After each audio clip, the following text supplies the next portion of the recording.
बहू, इस बार मुझे माफ़ कर दो। मेरे साथ ऐसा मत करो। दोबारा से तुमसे पूछे बिना रसोई के अंदर क्या, मैं उसकी चौखट पर भी कदम नहीं रखूंगी। पर बहू, मेरे साथ ऐसा जुल्म मत करो। कुछ तो मेरे बुढ़ापे पर तरस खाओ। मैं तुम्हारी माँ की तरह हूँ। बहू, कोई अपनी बूढ़ी सास के साथ ऐसा बर्ताव नहीं करता। मत करो बहू, मैं बहुत भूखी थी, इसीलिए रसोई में बस एक रोटी और ये कल की बची हुई सब्जी ली थी। अब देखो, इसमें भी तुमने काकरोच डाल दिया। अब बताओ मैं क्या खाऊंगी। हे भगवान, तूने जब पेट दिया है तो उसकी भूख का इंतजाम भी तू ही क्यों नहीं कर देता। अब मुझसे ये सब बर्दाश्त नहीं होता है। हे भगवान, या तो मुझे मौत दे दे या कोई और ठिकाना जहाँ मुझे ये जिल्लत ना झेलनी पड़ी। भगवान, मैं ये खाना नहीं खा सकती। आखिरी बार मुझे माफ़ कर दो। रोती बिलखती कमला जी फूट फूट कर रोते हुए अपनी बहू रोमा से विनती कर रही थी। रोमा कमला जी के बालों को पकड़ते हुए बोली, बुढ़िया, ये रोटी तो तुझे अब खानी ही होगी, क्योंकि यही औकात है तुम्हारी। इस बात को तुम बहुत अच्छे से समझ लो। शुक्र मनाओ, रोटी के साथ तुम्हें कॉकरोच नहीं खिला रही हूँ, बस तुम्हारी थाली में कॉकरोच डाला है। और हाँ, सब्जी बची हो या झूठी हो, तुम्हारी हिम्मत कैसे हुई बिना मुझसे पूछे फ्रिज को हाथ लगाने की। ये फ्रिज क्या तेरे भतार ने खरीदी है? अरे, अगर इस घर में पैसे उस बुढ़ऊ ने लगाए तो क्या तुम अपने आप को इस घर की मालकिन समझने लगी हो? मुझे तो तुम लोग पहले दिन से फूटी आंख नहीं भाते थे। कुछ रोज यहाँ तुम लोगों को रहने देती हूँ, वो मेरी मजबूरी है, वरना मैं तो तुम्हें अपने घर के आसपास भीख भी नहीं मांगने दूँ। और ये रोना धोना करके आंसू बहाकर किसे डरा रही है? चल भाग यहाँ से और ये सब अपने पति को दिखाना। मैं तो चाहती हूँ कि तुम लोग अब यहाँ से 9-2-11 हो जाओ, पर तुम बूढ़ी हड्डी इतने ढीठ हो कि जाते भी नहीं हो। अरे, अपनी बेटी के पास क्यों नहीं चली जाती रहने के लिए? उसे तुम्हारी ज़रूरत होगी, पर मुझे अब तुम लोगों की कोई ज़रूरत नहीं है। चल हट मेरे रास्ते से। आइंदा से ये गलती हुई ना, तो आज तो खाने में कॉकरोच डाला है। अगर तुम अपनी हरकतों से बाज नहीं आई ना, तो कल गटर का पानी पिलाऊंगी तुझे बुढ़िया। जब कमला जी को जलील करते करते रोमा थक गई तो वहाँ से चली गई, और कमला जी चुपचाप अपमान के घूंट पी रही थी। आखिर करती भी क्या? अपना सब कुछ बेच बाच कर बेटे के साथ एक खुशहाल जिंदगी जीने के लिए वो खुद ही आई थी। कमला जी के पति किशोर जी ने कितनी बार कहा था, कमला, हम लोग एक दूसरे के लिए काफ़ी हैं, बच्चों को अपनी ज़िंदगी जीने देते हैं। आजकल बच्चे माँ बाप की दखलंदाजी और उनकी उपस्थिति पसंद नहीं करते, पर कमला जी इतनी सीधी और मन की सच्ची थी कि अपनी बची हुई ज़िंदगी अपने बच्चों के साथ बिताना चाहती थी। सांझ ढले साग सब्जी लेकर थके हारे किशोर जी ने घर के अंदर प्रवेश किया और बोले, कमला, एक गिलास पानी पिला दो, सांस फूल रही है। कितनी बार कहता हूँ बहू को कि 10 रुपए ज़्यादा दे दो या फिर यही से सब्जी मंगवा लो, पर मेरी कोई सुनता कहाँ है। अब इस उम्र में मुझसे ये सब कहाँ हो पाएगा। खाने को पोषक भोजन नहीं मिलेगा और काम जवानों जैसे कैसे हो पाएंगे। कमला, सुनती हो? एक गिलास पानी तो पिला दो। अरे बहू, कहाँ चली गई? तुम्हारी सास कुछ कर रही हैं शायद, तुम ही एक गिलास पानी दे दो।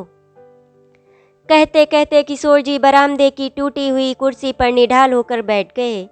जैसे ही वो सब्जी का थैला नीचे रखे, थैली में से 1-2 टमाटर इधर उधर बिखर गए। रोमा उधर से लाल पीली होती हुई आई और बोली, बाबूजी, आपको तो पता है ना टमाटर के भाव क्या हैं। जब यहाँ तक सब्जी लाए थे तो रसोई में जाकर रख नहीं सकते थे। आप लोगों से एक काम भी ढंग का नहीं होता है ना। मुझे लग रहा है यहाँ बहुत दिनों से आप रह रहे हैं, इसीलिए आपका मन नहीं लग रहा। मैं तो कहती हूँ आप लोग कुछ दिनों के लिए अपनी बेटी बबीता के पास चली जाओ, अच्छा लगेगा आप लोगों को। बाबूजी नौकरी करने के साथ अब टमाटर भी मुझे ही उठाकर रखना पड़ेगा, क्योंकि आपकी फूल जैसी कोमल बीबी आराम जो कर रही होगी। इतना कहते हुए रोमा सब्जी का थैला लेकर रसोई में चली गई। किशोर जी सोचने लगे, इतना हल्ला गुल्ला होने के बाद भी कमला जी अपने कमरे से बाहर नहीं निकली। इसका मतलब है ज़रूर कोई बात है। उन्होंने बहुत हिम्मत जुटाई और स्टोर रूम की तरफ चले गए, जहां उनके और कमला जी के रहने का इंतजाम किया गया था। कमला जी की आंखों के आंसू अभी तक सूखे भी नहीं थे। उसे देखकर किशोर जी सब समझ गए कि बहू ने कुछ अत्याचार किया है। जब उन्होंने पूछा, क्या हुआ, तुम्हारा चेहरा और आंखें लाल क्यों हैं? कमला जी रोते हुए बोली, सुनो जी, एक चुटकी सिंदूर के लिए मैं सातों जन्म आपकी आभारी रहूंगी, पर एक एहसान और कर दो कि अब एक चुटकी जहर भी दे दो। अब मुझसे इतनी जिल्लत बर्दाश्त नहीं होती। इतना कहकर उसने सारी बात किशोर जी को सुनाई।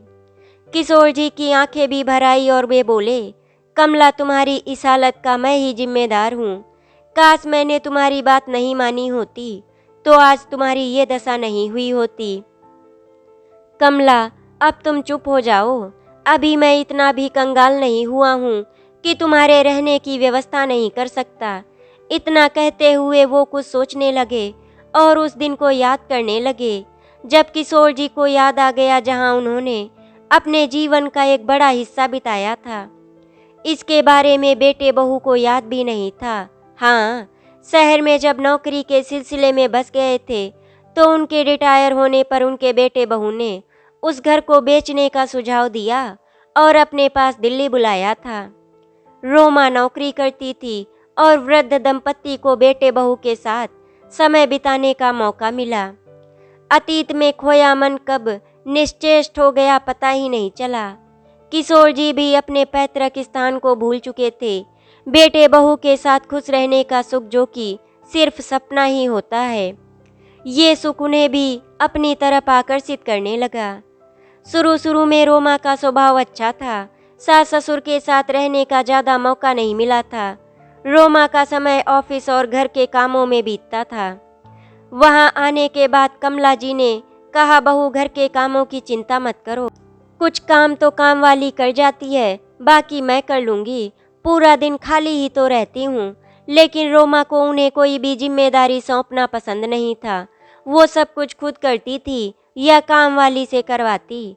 वो अपनी गृहस्थी में किसी का हस्तक्षेप पसंद नहीं करती थी और सास का तो बिल्कुल भी नहीं, क्योंकि वो लोग उसकी मर्जी से वहाँ रहने नहीं आए थे। कमला जी को शुरू शुरू में घर के कामों से अलग रखना ही रोमा को पसंद था। वो बिल्कुल नहीं चाहती थी कि कमला जी किसी भी रूप में उसके घर संसार से जुड़े। प्रत्यक्षता वो इतना ही कहती ही थी, नहीं, मुझे आपकी कोई सहायता नहीं चाहिए। वो दोनों शुरू में उसके लिए बस मेहमान थे और एक समय के बाद अनचाहे भी खुद रोमा के माता पिता भी अपने बेटे बहू के पास विदेश रहने चले गए थे और वो उनसे संपर्क भी नहीं करती थी।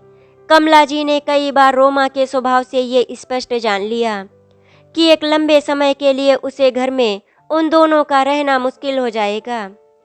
कितने चाव से अपना सब कुछ समेटकर रिटायरमेंट के बाद अपना घर बेचकर बेटे के लिए बड़ा घर लिया कि यहाँ वो एक साथ रहेंगे, पर यहाँ वो अपनी पहचान धीरे धीरे खो रहे थे। हर दिन किशोर जी और कमला बेटे बहू के व्यस्त जीवन में अपना स्थान ढूंढते थे। वो समझ नहीं पा रहे थे कि वातावरण की औपचारिकता उन्हें दमघोटू लगने लगेगी। बहू बेटे के सामने कुछ और होती थी और उसके पीछे अपना रूप ही बदल लेती थी। धीरे धीरे उसने अपना रूप ऐसा बदला जिसकी दोनों दंपत्ति कल्पना भी नहीं कर सकते थे, क्योंकि बेटे ने बहू का व्यवहार बिल्कुल छुपा हुआ था। एक दिन किशोर जी बोले, लगता है हमारे बच्चों को हमारी ज़रूरत नहीं है। कहीं हम जबरदस्ती उन पर बोझ तो नहीं बन रहे हैं। दोनों पति पत्नी बात ही कर रहे थे कि किशोर जी का बेटा राजीव घर के अंदर दाखिल हुआ। कमला जी बोली, बेटा राजीव, हम सोच रहे थे थोड़े दिन के लिए बबीता के पास हो आएं। ये कहकर कमला जी बेटे के मन को टटोलने लगी। उन्हें लगा बेटा उन्हें रोकेगा, पर राजीव ने कुछ नहीं कहा, क्योंकि वो जानता था कि घर में सब कुछ ठीक नहीं था। उसे जो चाहिए था वो तो मिल चुका था, तो इससे पहले कि दिलों का तनाव बाहर आए उनका जाना ही ठीक था। राजीव बड़े ही सहजता से बोला, देखिए माँ, मुझे जीवन भर अपनी पत्नी के साथ निभाना है, फिर मुझे उसका साथ तो देना ही होगा। अच्छा होगा आप लोग भी कुछ दिनों के लिए वहाँ रह लीजिए। ठीक है, तो मैं आप लोगों के जाने की व्यवस्था करता हूँ। वैसे भी लौट कर तो आप लोगों को यही आना है और कोई ठिकाना भी तो नहीं बचा आप लोगों का। बिना कहे ही राजीव ने बहुत सी बातें कह दी। राजीव स्टेशन छोड़ने गया, पर बहू एक बार भी उनसे मिलने तक नहीं आई और ऑफिस चली गई। राजीव ने माँ के हाथों में कुछ पैसे जबरदस्ती रख दिए तो माँ की आंखों में आंसू आ गए। राजीव बोला, माँ क्यों ये सब ड्रामा स्टेशन पर करती हो? लोग सोचेंगे मैं जबरदस्ती तुम्हें कहीं भेज रहा हूँ। बेटी के घर ही रहने जा रही हो, कौन सा वृद्ध आश्रम जा रही हो? और ऐसा नहीं है कि रोमा की ही गलती है, आपने कुछ तो किया होगा जिसके कारण रोमा का व्यवहार आपके प्रति बदल गया। इतना कहकर राजीव जैसे ही किशोर जी के पैर छूने लगा, किशोर जी ने उसे गले से लगाते हुए सारे गले शिकवे पीछे छोड़ दिए थे और बोले, बेटा, जिस दिन तुम मेरी उम्र में आओगे तब तुम्हें एहसास होगा सही और गलत का। अभी तो मैं बस इतना ही कहूँगा कि बूढ़े माता पिता की ज़रूरत शायद बच्चों को नहीं होती है। इतना कहकर वो गाड़ी में बैठ गए। अगले दिन बबीता और दामाद कौशल घर पर ही थे। बबीता को कुछ महीने पहले ही बच्चा हुआ था। पूरा घर अस्त व्यस्त था। घर में काम वाली तो थी, पर घर की सफाई बिल्कुल नहीं हो पा रही थी। आते ही कमला जी ने बेटी की बिखरी हुई गृहस्थी संभाली और घर की काया पलट हो गई। तो बबीता की खुशी का कोई ठिकाना नहीं था। सब काम समय पर होने लग गया। आया भी ज़्यादा ध्यान से काम करने लगी और बच्चों की देखभाल नाना नानी के स्नेह छाया में हो रही थी। इस बात से कौशल और बबीता दोनों बहुत खुश थे। कौशल ने सोचा, अगर ये दोनों यहीं रह रहे हैं तो आया की क्या ज़रूरत है। उसने ये बात एक रोज़ हंसी हंसी में कमला जी के सामने रख दी। किशोर जी ने उसका विरोध किया, परंतु कमला जी अपने स्वभाव से मजबूर थी। उन्होंने कहा, नहीं जी, मुझे कोई दिक्कत नहीं। सच तो कह रहे हैं दामाद जी, जब हम लोग यहाँ रह रहे हैं तो देखभाल भी कर ही लेंगे, इसीलिए अब नौकर की क्या ज़रूरत है। किशोर जी का सोचना था कि इस उम्र में पूरी तरह से बच्चों को और घर के काम को संभालना मुश्किल है, पर वो चुप रहे। धीरे धीरे घर और बाहर के सारे काम दोनों के कंधों पर आ गए। शुरू शुरू में तो सारी व्यवस्थाएं अच्छी लगी, परंतु फिर बोझ लगने लगी। आया के जाने के बाद कमला जी अकेली कितना कुछ करती थी। उन्होंने आगे बढ़कर खुद जिम्मेदारी ली थी, तो वो किसी से कुछ कह भी नहीं पा रही थी। बबीता और कौशल आराम से अपनी सामाजिक और सांस्कृतिक जरूरत को पूरा करने में लगे रहे। हर शाम बबीता अपनी माँ से अपने दोस्तों की आवभगत करवाती और दोनों दंपत्ति बच्चों से बेखबर बाहर घूमते फिरते। बबीता तो ये बिल्कुल भूल ही गई थी कि उसकी माँ सालों से अर्थराइटिस की मरीज है और पिता ब्लड प्रेशर के। उन दोनों के लिए इतनी व्यवस्था और जिम्मेदारियां ठीक नहीं थी। वहाँ बहू को सास और ससुर की चिंता नहीं थी, यहाँ बेटी दामाद को भी उनकी नहीं पड़ी थी। कोई भी उनके खाने पीने की सुविधाओं के बारे में सोच ही नहीं रहा था। बस सबने अपनी अपनी जिम्मेदारियां उन बूढ़े कंधों पर डाल दिया था। कोई ये नहीं सोच रहा था कि रहने खाने की सुविधा ही जीवन का उत्कर्ष नहीं है। उसके अलावा भी दोनों की कुछ जरूरतें या आशाएं हो सकती हैं। कौशल जी को अपना पुराना घर याद आ रहा था, जहां उन्होंने कमला जी के साथ जीवन की शुरुआत की थी और दुख सुख बांटते थे। बाद में नौकरी के सिलसिले में वो शहर चले गए। वहाँ भी साथ में न्यूज़पेपर पढ़ते और कई खबरों पर बातें करते, जो उनके रिटायरमेंट जीवन का एक हिस्सा हो गया था, जो अब असंभव लग रहा था। अचानक से वो कमला जी से बोले, कमला, ये कैसे मोह तृष्णा में तुमने खुद को और मुझे फंसा दिया। एक जेल से निकलकर दूसरी जेल में हम आ गए। एक पल को भी तुम्हें समय नहीं मिलता कि मेरे साथ बैठकर बातें कर सको। जानता हूँ तुम मुझे स्वार्थी समझोगी, पर मैंने ऐसे जीवन की कल्पना नहीं की थी, जहाँ अपनी पत्नी से ही सुख दुख बांटने के लिए मुझे समय ढूंढना होगा। तभी बबीता वहाँ आई और बोली, माँ, आप कहती हैं आपको वक्त नहीं मिलता है और यहाँ बाबूजी के साथ बैठकर गप्पे लड़ा रही हो। ये नहीं कि आगे की तैयारी ही कर लें। पूरे दिन आप लोग क्या करते हैं? बस गप्पे ही तो मारते हैं। अब जाइए और बचा हुआ काम निपटाइए। वैसे भी आपके पास तो कोई और ठिकाना भी नहीं है। इतना कहकर वो चली गई। पहले किशोर जी की बातें सुनकर कमला जी की आंखें भर आई थी, पर बेटी की जली कटी बातों ने उस बात से उनका ध्यान हटा दिया और वो सोचने लगी कि बहू बेटी किसी को हमारी ज़रूरत नहीं है, बस अपनी ज़रूरत के लिए वो हमारा इस्तेमाल कर रही है। पर उन्होंने उस वक्त कुछ उत्तर नहीं दिया। कमला जी थक कर रात को बेड पर लेटी तो किशोर बाबू से बोली, सुनिए जी, हमारे बच्चे सब कुछ जानते हुए भी अनजान कैसे बने हैं। ऐसे रिश्तों को कोई क्या नाम दे, जो दिन रात लगे रहने के बाद भी जाने अनजाने उनकी कितनी ही बातें हृदय को छलनी कर देती हैं। वहाँ बहू जलील करती थी, यहाँ बेटी घुमा फिरा कर उन्हीं बातों को सहल लगा कर कह जाती है, क्या हमारा कोई अस्तित्व नहीं, क्या हमारे पास कोई और ठिकाना नहीं है। कहते कहते कमला जी रोने लगी और अपने आंसुओं के साथ सो गईं।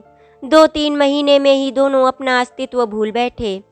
किशोर जी तो अंदर ही अंदर घुट रहे थे, वहीं कमला जी सोचती थी, बच्चों के लिए इस शरीर को थोड़ा कष्ट भी होगा तो क्या होगा, घर में सुख शांति तो बनी रहेगी। पर उनकी हालत तो उस लट्टू की तरह हो गई थी, जिसे लोग अपनी मर्जी से नचा रहे थे। दिनों दिन कमला जी की स्थिति खराब होती जा रही थी। सेवा और सम्मान तो दूर की बात है, एक रोटी भी कहीं कोई पूछने वाला नहीं मिला। एक दिन किशोर जी से रहा नहीं गया तो उन्होंने बेटी से कह दिया, बेटा अब तुम्हारी माँ से इतना काम नहीं होता है। रोज दर्द से वो छटपटाती हैं, रात में सो नहीं पाती हैं।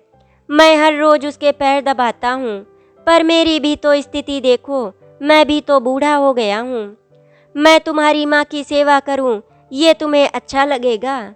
बबीता तुनक कर बोली, माँ ने खुद ही ये सब काम करना शुरू किया था, मैंने नहीं कहा था उन्हें कि यहाँ आओ और मेरा घर संभालो। मेरा घर जैसा भी था ठीक था, अब आप मुझे ये सब बातें सुनाकर क्या साबित करना चाहते हैं? मुझे आप लोगों की ज़रूरत नहीं थी, आप लोगों को मेरी ज़रूरत थी।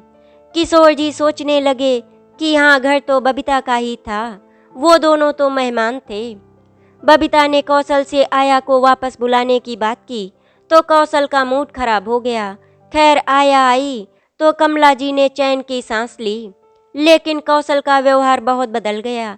आते जाते वो अपने सास ससुर की बेइज्जती कर देता और बबीता खड़ी खड़ी देखती रहती, एक शब्द अपने माता पिता के पक्ष में नहीं कहती, जिसे महसूस कर किशोर जी और कमला जी का मन एकदम उचट गया। एक दिन किशोर जी बबीता से बोले, बबीता कुछ जरूरी काम है, हम दोनों कल मुजफ्फरपुर जा रहे हैं। वहीं कमला जी हैरान हो गई, पर उस समय उन्होंने कुछ नहीं पूछा। बबीता ने सपाट स्वर में कहा, ठीक है, जाना है तो जाइए, किसने रोका है आप लोगों को? इतना कहकर वो चली गई। कमला जी किचन में काम करते हुए सोच रही थी, बहू के रूखे स्वभाव और अपेक्षापूर्ण व्यवहार के होते हुए बेटा अकेला कब तक संबंध निभा पाएगा। समय और स्थान की दूरियां रिश्तों के बीच में वैसे ही आ जाती हैं, और यहाँ बेटी दामाद से भी कोई उम्मीद करना बेकार है, क्योंकि बेटी हो या बहू, बूढ़े माँ बाप को किसी की ज़रूरत नहीं पड़ती। रात को सोते समय कमला जी ने किशोर जी से पूछा, ये मुजफ्फरपुर जाने का क्या चक्कर है? किशोर जी ठंडी सांस भरते हुए बोले, कमला, इन लोगों को लगता है हमारे पास रहने के लिए कोई ठिकाना नहीं है, शायद तुम भी भूल गई। कमला, याद है तुम दुल्हन बनकर कहाँ आई थी, और हमारा पहला घर भी तो वही था। अच्छा हुआ उस घर को तुम्हारे बेटे बहू ने बेचने के लिए नहीं कहा था, क्योंकि उसको बेचकर पैसा मिलता भी तो कितना, इसीलिए मैंने मुजफ्फरपुर कह दिया। कमला जी बोली, मतलब वहाँ कोई काम नहीं है, बस आपने वहाँ जाने का बहाना बनाया। कहते कहते कमला जी की आंखें नम हो गई और आंखों से आंसू बहने लगे। किशोर जी उनके गालों से आंसू पोंछते हुए बोले, कमला, फिर से गृहस्थी बसाना कोई आसान नहीं, बहुत बड़ा काम है। उस टूटे फूटे पुराने मकान को हमें फिर से अपना घर बनाना है और जीवन की एक नई शुरुआत करनी है। अब यही जीवन की सच्चाई है, जिसे हम तुम झुठला नहीं सकते और ना ही इस उम्र में कहीं जा पाएंगे। चलो अपने लिए एक ठिकाने की तलाश करते हैं। इस बार हम अपना घर किसी के लिए भी नहीं बेचेंगे, ना ही किसी भी हालात में छोड़ेंगे। और रात के अंधेरे में किशोर जी कमला जी का हाथ थामे अपने सामान के साथ वहां से निकल पड़े। रास्ते में कमला जी ने किशोर जी से कहा, मुझे नहीं लगता आप इतनी आसानी से हार मानने वालों में से हैं। क्या आप अपने बेटे और बेटी को इतनी आसानी से माफ़ कर देंगे? किशोर जी ने हंसते हुए कहा, नहीं, तुम्हारे एक एक आंसुओं का हिसाब तुम्हारे बेटे बहू और बेटी दामाद को देना होगा। वो लोग अपने पैतृक गांव पहुंचे। आस पड़ोस में अभी भी कुछ लोग थे जो उनका सम्मान करते थे। उनकी सहायता में उन्होंने टूटे फूटे घर को 1 हफ्ते में ठीक करवा दिया और तब तक उन्हें वहीं कुछ लोगों ने अपने घर में स्थान दिया। समय बीता, सब कुछ संभल गया तो किशोर जी ने शहर जाकर वकील से बात की और उन्हें बताया कि बेटे ने जो मकान लिया है उसमें सारे पैसे मेरे लगे हैं। आज भी मेरे पास उन पैसों की रसीद है और उन्होंने वो घर मेरे ही नाम पर लिया था, तो मुझे वो घर वापस चाहिए या मेरे जितने पैसे लगे थे वो मुझे दिलवाइए। बेटी दामाद पर भी किशोर जी ने केस किया, क्योंकि दामाद का जो बिजनेस चल रहा था उसके लिए भी पैसे किशोर जी ने ही लगाए थे। अब किशोर जी ने अपने बच्चों को सबक सिखाने की ठान ली थी। जब दोनों को कोर्ट का नोटिस मिला तो दोनों के पैरों के नीचे से जमीन खिसक गई। भागे भागे सब गांव पहुंचे। जब झोपड़ी की जगह आलीशान 2 मंजिला मकान देखा तो उनकी आंखें फटी की फटी रह गईं। पर दरवाजे पर एक दरबान था। उन्होंने उन लोगों को घर के अंदर आने नहीं दिया। सभी लोग नीचे से ही आवाज लगाने लगे, बाबूजी, पापा जी, नीचे आइए। किशोर जी छत पर खड़े कमर पर हाथ रखकर बोले, दरबार, जो भी यहाँ शोर मचाए उसे डंडे मारकर बाहर करो। मैं इन लोगों को नहीं जानता। ये कौन पराए लोग हैं जो आज भीख मांगने मेरे दरवाजे पर लौट आए हैं। कहो इनसे कि मैं इनके जैसे नमक हराम भिखारियों को अब भीख भी नहीं देता। जिसने मेरी कमला को कांकरोच वाला खाना खिलाया था, अगर उसको मैंने छठी का दूध ना याद दिलाया तो मैं भी अपनी कमला का पति नहीं। अब तुम लोग चले जाओ यहाँ से। अब तुम लोगों से कोर्ट में ही मुलाकात होगी। और हाँ, दोबारा कभी इस चौखट पर मत आना। चारों के चारों एक दूसरे का मुंह देखने लगे। उन्होंने सोचा भी नहीं था कि उस टूटे फूटे मकान को वो इतना बड़ा आलीशान घर बना देंगे और उनकी जमे जमाए कारोबार को वो तिनकों की तरह बिखेर देंगे। जब कोर्ट में केस चला तो किशोर जी ने अपनी पत्नी पर किए गए अत्याचारों को कोर्ट में सबके सामने कहा तो कोर्ट में बैठे हर एक इंसान की आंखें आंसुओं से भीग गई और सब लक्ष्मी और बबीता पर थू थू करने लगे कि कोई औरत इतनी निर्दयी कैसे हो सकती है। सच कहा है किसी ने, बहू हो या बेटी, किसी को बूढ़े माता पिता की तभी जरूरत पड़ती है जब तक उनके पास पैसे और ताकत होती है, और जब ये दोनों खत्म हो जाते हैं तो बूढ़े माँ बाप की किसी को ज़रूरत नहीं होती। आखिरकार फैसला किशोर जी के हक में हुआ। उनका सारा पैसा उन्हें वापस मिल गया। इस तरह खुशी खुशी से धीरे धीरे करके 6 महीने गुजर गए। तभी एक दिन कमला जी को पता चला कि उनके बेटे की नौकरी चली गई है। ना उसके पास रहने के लिए घर है और ना खाने के लिए खाना। दोस्तों कहते हैं माँ माँ होती है, वो अपने बच्चों को कभी दुखी नहीं देख सकती। फिर बच्चे चाहे कितना ही दुख अपने माँ बाप को क्यों ना दें। जैसे ही कमला जी को इस बात का पता चला, उन्होंने तुरंत किशोर जी से कहा, सुनिए ना, हमारे बच्चों पर बहुत बड़ा दुख आ गया है। उनकी नौकरी चली गई है, इसीलिए मैं चाहती हूँ कि आप उन्हें वो पैसा वापस कर दें जिससे वो अपना घर ले सकें। नहीं कमला, मैं ऐसा कभी नहीं करूँगा। तुम वो दिन भूल गई जब वो लोग हमें कितना परेशान करते थे, तुम्हें एक एक कौर के लिए तड़पाते थे, और अब तुम कह रही हो कि वो पैसे हम उन्हें वापस कर दें। क्यों कमला, आखिर क्यों? देखिए वो हमारे बच्चे हैं। अगर उन्होंने हमारे साथ बुरा किया भी तो उन लोगों को उसका सबक मिल गया है। माना कि एक दिन उनको हमारी ज़रूरत नहीं थी, लेकिन आज उन्हें हमारी मदद की ज़रूरत है। इसीलिए मैं चाहती हूँ कि आप उनकी मदद कर दीजिए। मैंने आपसे कभी कुछ नहीं मांगा और ना ही कभी कोई आपसे शिकायत की, लेकिन आज मैं आपसे अपने बच्चों की खुशियाँ मांग रही हूँ। आप उन्हें वो पैसा वापस कर दीजिए। ऐसा बोलते हुए कमला जी की आंखों में आंसू आ गए, जो किशोर जी देख नहीं पाए, और उन्होंने कहा, ठीक है कमला, तुम कह रही हो तो मैं उन्हें वो रुपए वापस कर दूंगा। बच्चों की खुशियाँ वापस मिल जाएंगी, ये सोचकर कमला जी के चेहरे पर मुस्कान आ गई थी।